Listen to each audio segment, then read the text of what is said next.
Hello, my name is Yudi and I got a 1550 out of 1600 on the SAT, a college admissions test mainly used for in the USA, but also in countless other countries in the world as well.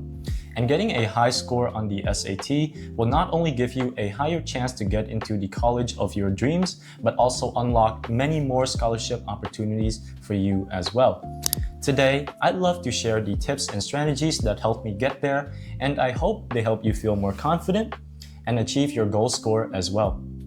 My number one tip for you is to start prepping as early as possible for the SAT. Me personally, I recommend about 2 months or so in advance before your testing day, because prepping early for the SAT gives you ample time to prepare, it lets you find mistakes and actually improve on them, and it gives you less stress throughout the school year. Here's the benefit, okay? Your brain retains information over long periods of time, like months, not days.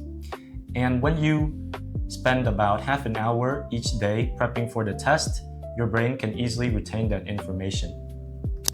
And I know a lot of you start prepping only a week in advance before the test, and that is a really bad habit.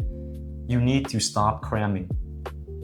Number 2, easy questions are literally worth way more points than hard questions. Everyone thinks that hard questions are worth more points than easy questions. They're wrong. This is a common misconception because easy questions are literally worth more points. The test uses something called an item response theory. Each question has a weight based on how well it can predict your current ability. So basically, if you get an easy question wrong, the system basically thinks that you lack basic skills, and that's a large point reduction.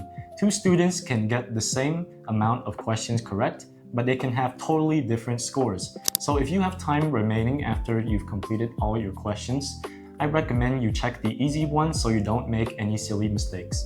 Number 3, have a clear table of contents that you can refer to and use as a study guide. If you go online and search all of math or all of reading and writing section on the SAT in 30 minutes, there are countless videos for you to choose from. These videos are amazing for you to organize your thoughts and your study plan, and also for you to realize the scope of the test. And without a clear roadmap, you're bouncing around topics and you're not focused, and you're also wasting a lot of time. Number 4, Desmos is your best friend on the math section of the SAT, but also do not be overly reliant on it. Desmos is an absolute cheat code on math, but College Board knows this. There are questions where you can solve with Desmos in seconds, but there are also questions which you can solve on pen and paper very fast. So make sure you develop these skills to instantly tell whether you should use Desmos or pull out your pen and paper.